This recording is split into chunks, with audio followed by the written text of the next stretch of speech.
Meus amigos, sejam mais uma vez bem-vindos ao canal. Se você ainda não é inscrito, por gentileza, se inscreva clicando aqui nessa marca d'água que aparece no canto inferior direito do vídeo, tá certo?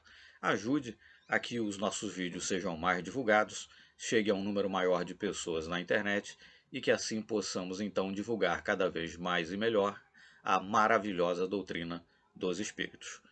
O vídeo que aqui nos traz, o seu próprio título indica, né? Evolução em dois mundos, os chakras. Né? Nós vamos aqui ler e estudar uma passagem do livro Evolução em Dois Mundos, né? Psicografado conjuntamente por Chico Xavier e Valdo Vieira, ditado no caso pelo espírito André Luiz.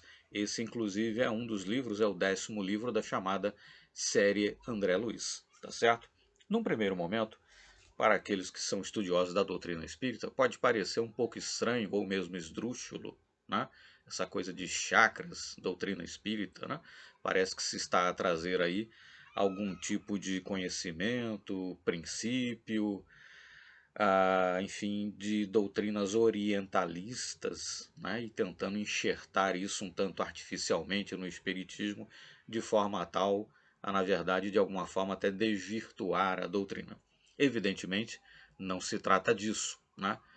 Essa coincidência, por assim dizer, que muitas vezes existe entre as proposições da doutrina espírita e proposições que existem, por exemplo, em doutrinas antigas, né, do Oriente, né, se deve simplesmente ao fato que, enquanto o espiritismo, né, bem mais moderno, é claro, e, digamos, sendo uma ciência, filosofia moderna, né, ele termina por esclarecer de forma muito mais satisfatória alguns conhecimentos antigos que já eram possuídos de maneira um tanto difusa ou de maneira muitas vezes um tanto mística, né?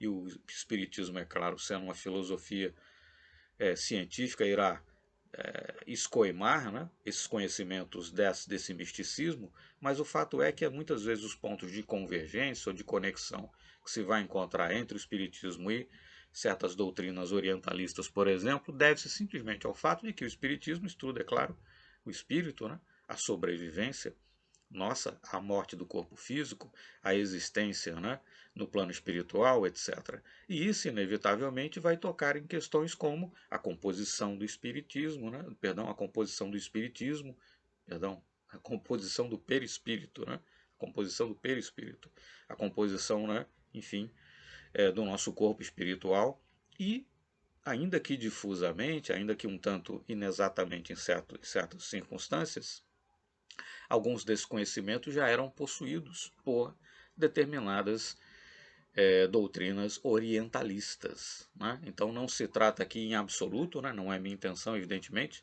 sou absolutamente contrário a isso, né? Qualquer tipo de enxertia inadequada, né?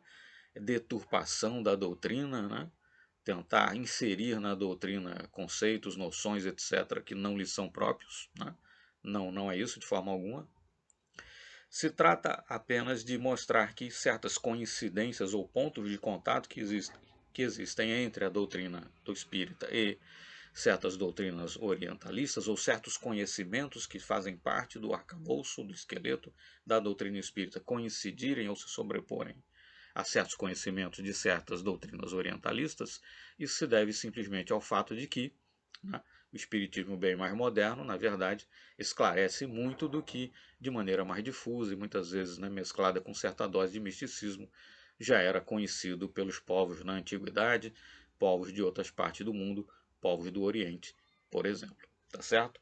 Mas enfim, o que trazemos aqui é o capítulo 2 do livro Evolução em Dois Mundos, né? Como já dissemos, psicografado conjuntamente por Chico Xavier e Valdo Vieira, ditado então pelo espírito André Luiz. E como veremos nesse capítulo 2, na verdade, então, a composição do corpo espiritual vai abordar justamente, ou vai tocar justamente a questão dos chakras, né? A questão dos chakras, dos centros vitais, tá certo?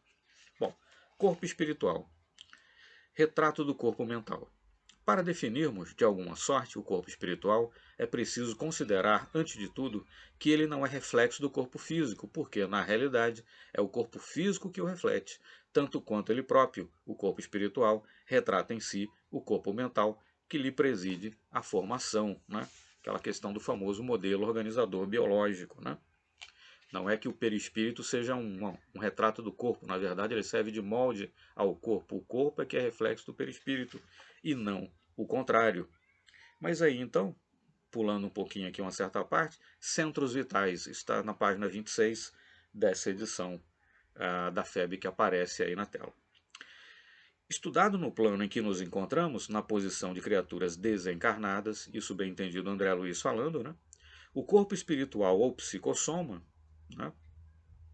Psicossoma, inclusive, é uma terminologia utilizada por Valdo Vieira, por exemplo, na conscienciologia, né? O corpo espiritual ou psicossoma é, assim, o veículo físico relativamente definido pela ciência humana, com os centros vitais que essa mesma ciência, por enquanto, não pode perquirir e reconhecer. Bem entendido quando ele diz psicossoma é, assim, o veículo físico, bem entendido para o espírito, né? Mas, enfim, ele está a falar do perispírito, né? É assim que, regendo a atividade funcional dos órgãos relacionados pela fisiologia terrena, nele identificamos o centro coronário. E, na verdade, na sequência aqui, ele vai falar, né, daqueles famosos chakras, né, de cima para baixo. Né, os 7 são coronário, frontal, laríngeo, cardíaco, esplênico, gástrico e genésico. Né? Então, esses centros dos quais ele vai falar, na verdade, são os famosos 7 chakras. Né? É assim que, regendo a atividade funcional dos órgãos relacionados pela fisiologia terrena, nele identificamos o centro coronário, ou chakra coronário, né, instalado na região central do cérebro, sede da mente, centro que assimila os estímulos do plano superior e orienta a forma, o movimento, a estabilidade, o metabolismo orgânico e a vida consciencial da alma encarnada ou desencarnada, nas cintas de aprendizado que lhe corresponde ao abrigo planetário. O centro coronário supervisiona ainda os outros centros vitais que lhe obedecem ao impulso procedente do espírito, assim como as peças secundárias de uma usina respondem ao comando da peça-mor de que se serve o tirocínio do homem para concatená-las e dirigi-las. Dentre desses centros secundários, entrelaçados no psicossoma, quando se falar psicossoma se entenda perispírito, dentro desses centros secundários, entrelaçados no psicossoma e, consequentemente, no corpo físico, por redes plexiformes, destacamos o centro cerebral contíguo ao coronário, com influência decisiva sobre os demais, governando o córtice encefálico na sustentação dos membros, marcando a atividade das glândulas endocrínicas, né? E administrando o sistema nervoso em toda a sua organização, coordenação, atividade e mecanismo, desde os neurônios sensitivos até as células efetoras. O centro laríngeo, né, outro dos chakras, né, controlando notadamente a respiração e a fonação, o centro cardíaco, dirigindo a emotividade e a circulação das forças de base, o centro esplênico, determinando todas as atividades em que se exprime o sistema hemático, dentro das variações de meio e volume sanguíneo, o centro gástrico, responsabilizando-se pela digestão e absorção dos alimentos densos ou menos densos, que de qualquer modo representam concentrados fluídicos, penetrando-nos a organização, e o centro genésico, guiando a modelagem de novas formas entre os homens ou o estabelecimento de estímulos criadores, com vistas ao trabalho, à associação e à realização entre as almas. E aí, ao longo do capítulo, então, se vai aqui tecendo considerações mais detalhadas, né, sobre cada um desses centros. Mas perceba-se que, então, em Evolução em Dois Mundos, quando se fala aqui no capítulo 2, né, sobre o corpo espiritual, quer dizer, sobre o perispírito, né, e se vai falar aqui em centros vitais, né, a própria terminologia utilizada, né, e a função de cada um desses centros vitais, etc., não deixa qualquer dúvida com relação ao fato de que se está a falar daqueles famosos 7 chakras, tá certo? Mas como disse então, não se trata de trazer nenhum tipo de, né, conhecimento de doutrina espiritualista oriental e tentar artificiosamente enxertá-la no espiritismo, de alguma forma desvirtuando a doutrina espírita em absoluto, né?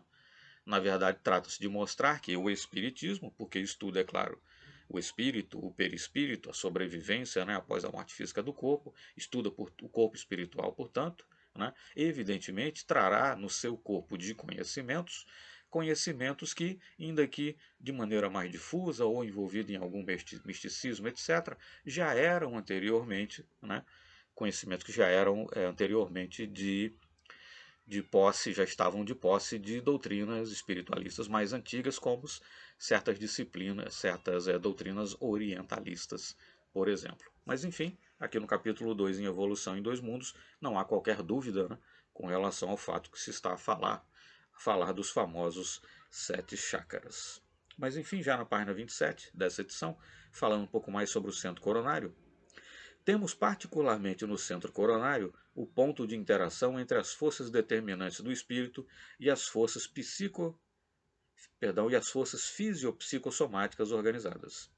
Dele parte, desse modo, a corrente de energia vitalizante formada de estímulos espirituais com ação difusível sobre a matéria mental que o envolve, transmitindo aos demais centros da alma os reflexos vivos de nossos sentimentos, ideias e ações, tanto quanto esses mesmos centros, interdependentes entre si, imprimem semelhantes reflexos nos órgãos e demais implementos de nossa constituição particular, plasmando em nós próprios os efeitos agradáveis ou desagradáveis de nossa influência e conduta.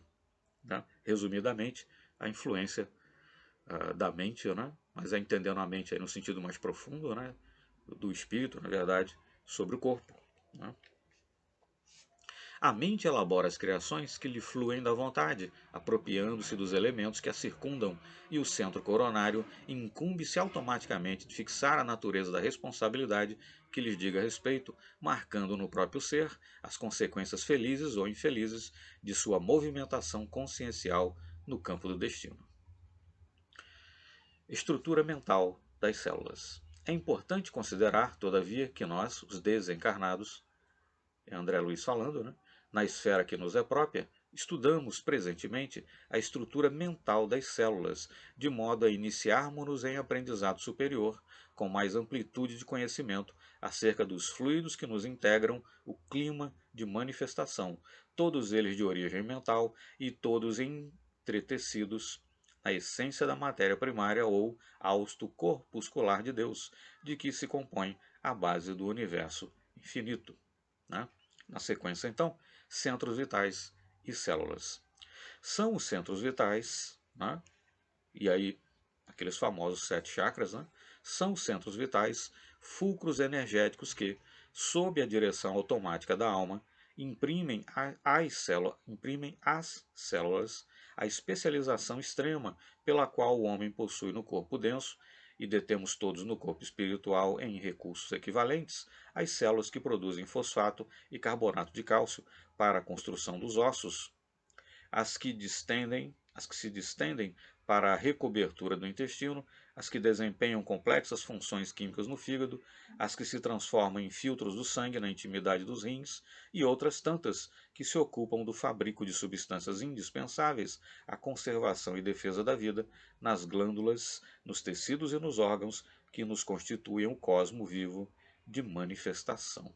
Então, são os centros vitais, fulcros energéticos, centros vitais, entenda-se aqueles famosos 7 chakras, né, que, sob a direção automática da alma, imprimem às células a especialização extrema.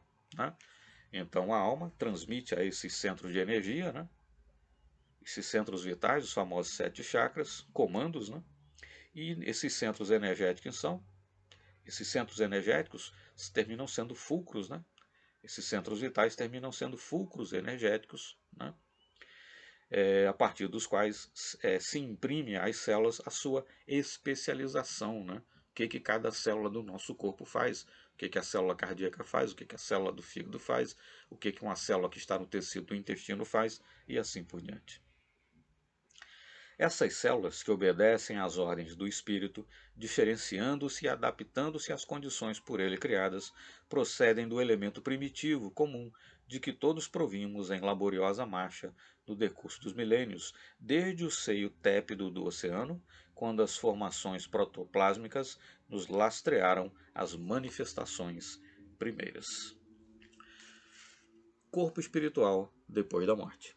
Em suma, o psicossoma, entenda-se, perispírito, é ainda corpo de duração variável, segundo o equilíbrio emotivo e o avanço cultural daqueles que o governam, além do carro fisiológico, apresentando algumas transformações fundamentais depois da morte carnal, principalmente no centro gástrico, pela diferenciação dos alimentos de que se provê, e no centro genésico, quando há sublimação do amor, na comunhão das almas que se reúnem no matrimônio divino das próprias forças, gerando novas fórmulas de aperfeiçoamento e progresso para o reino do Espírito. Né? Voltando mais um pouco, né? Falando sobre a exteriorização dos centros vitais, isso na página 29 da edição, né, cuja capa mostramos aí no vídeo. Observando o corpo espiritual ou psicossoma, desse modo, em nossa própria síntese, como veículo eletromagnético, qual o próprio corpo físico vulgar, reconheceremos facilmente que, como acontece na exteriorização da sensibilidade dos encarnados, operada pelos magnetizadores comuns, os centros vitais a que nos referimos são também são também exteriorizáveis quando a criatura se encontre no campo da encarnação. Fenômeno esse a que atendem habitualmente os médicos e enfermeiros desencarnados durante o sono vulgar, no auxílio a doentes físicos de todas as latitudes da Terra, plasmando renovações e transformações no comportamento celular mediante intervenções no corpo espiritual, segundo a lei do merecimento. Recursos esses que se popularizarão na medicina terrestre do grande futuro. Esse parágrafo merece que nós voltemos a ele com um pouco mais devagar. Então, exteriorização dos centros vitais, os famosos 7 chakras. Observando o corpo espiritual ou psicossoma, leia-se perispírito. Desse modo, em nossa rápida síntese, como veículo eletromagnético, qual o próprio corpo físico vulgar, reconheceremos facilmente que, como acontece na exteriorização da sensibilidade dos encarnados, operada pelos magnetizadores comuns, ele está fazendo referência aqui, né, à utilização do magnetismo, ou chamado magnetismo animal, né, para promover o desdobramento, né, do perispírito, tal como, por exemplo, magnetizadores como Albert de Rochat, Canhê, mais bem antes, né, de Rochat, enfim, Rochat e tantos outros fizeram. Né? Mas, enfim, acontece na exteriorização da sensibilidade dos encarnados, operada pelos magnetizadores comuns. Os centros vitais, entenda-se, os 7 chakras, a que nos referimos, são também exteriorizáveis. Né? Então, esses centros podem ser exteriorizados, né? Quando a criatura se encontre no campo da encarnação. Então, mesmo quando o indivíduo está encarnado, esses centros vitais, os famosos 7 chakras, podem ser exteriorizados. Fenômeno esse a que atendem habilmente os médicos e enfermeiros desencarnados durante o sono vulgar, no auxílio a doentes físicos de todas as latitudes da Terra. Então, durante o sono, médicos e enfermeiros do mundo espiritual podem promover a exteriorização desses centros vitais, né? Enfim, coronário, frontal, laríngeo, cardíaco, esplênico, gástrico e genésico, os famosos 7 chakras, né? Então podem promover a exteriorização desses centros vitais para tratar esses centros vitais de forma tal a tratar durante o sono, né? Uma vez que esses centros vitais podem ser exteriorizados, tratar então durante o sono as pessoas, né, no auxílio a doentes físicos de todas as latitudes da Terra, como diz aqui o texto, plasmando renovações e transformações no comportamento celular mediante intervenções no corpo espiritual, segundo a lei de merecimento. Né? Então, médicos, enfermeiros, enfim, profissionais da saúde do mundo espiritual podem, né, uma vez que o indivíduo está dormindo, né, enfim, durante o sono, promover a exteriorização desses centros vitais, né, e tratar apenas, interagir apenas com esses centros vitais, tratá-los, digamos assim, curando então o indivíduo, né, de certos males dos quais eventualmente ele venha padecendo. Então, uma vez mais, a importância, né, desses centros vitais, os famosos, né, 7 chakras já mencionados, tá certo? Mas enfim, destacando então, né, a presença, né, dessa informação, desse conhecimento, no capítulo 2, Corpo Espiritual, é um capítulo com 6 páginas, no livro A Evolução em Dois Mundos, né, psicografado conjuntamente por Chico Xavier e Valdo Vieira, ditado pelo espírito André Luiz. É um dos livros da série André Luiz. Meus amigos, muito obrigado. Então, renovo aqui o pedido para que quem não se inscreveu, se inscreva no canal. Muito obrigado. Até o nosso próximo vídeo.